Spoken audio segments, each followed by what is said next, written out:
So, ito siya nga, as the years goes by, na-adjoy mga changes.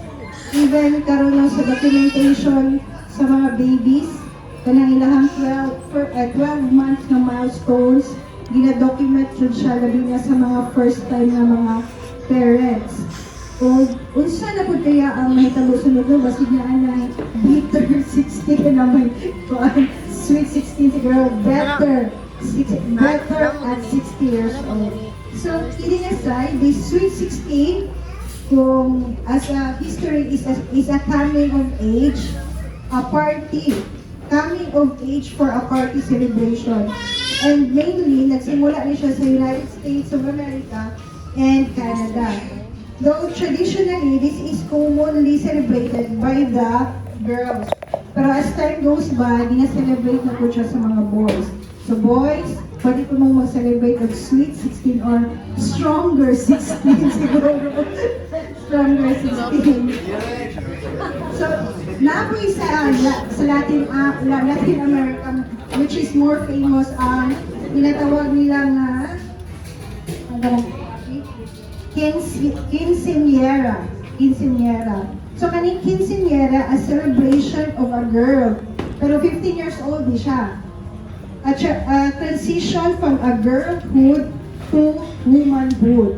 So, this is a grand celebration for them with lavish mga sinina. Di ba nakita mo ng kanang sa salida nga naka-ball gown po. So, kanang nga celebration nila, equate na nila as grand as the wedding.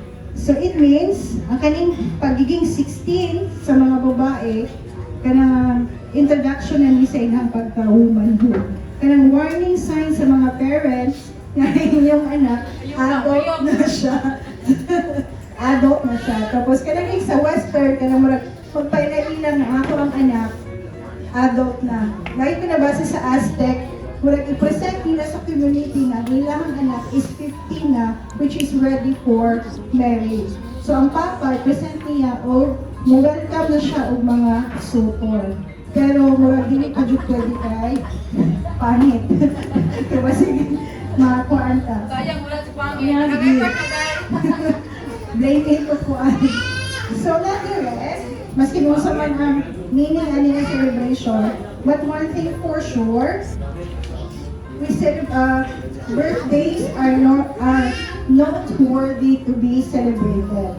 We celebrate not to brag our capacity to do so, nor to show off to others that we have the capability for a lavish party.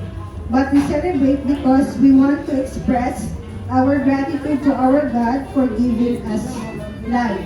We invite our friends, families, loved ones, and friends, for we want to share this happy moment with them.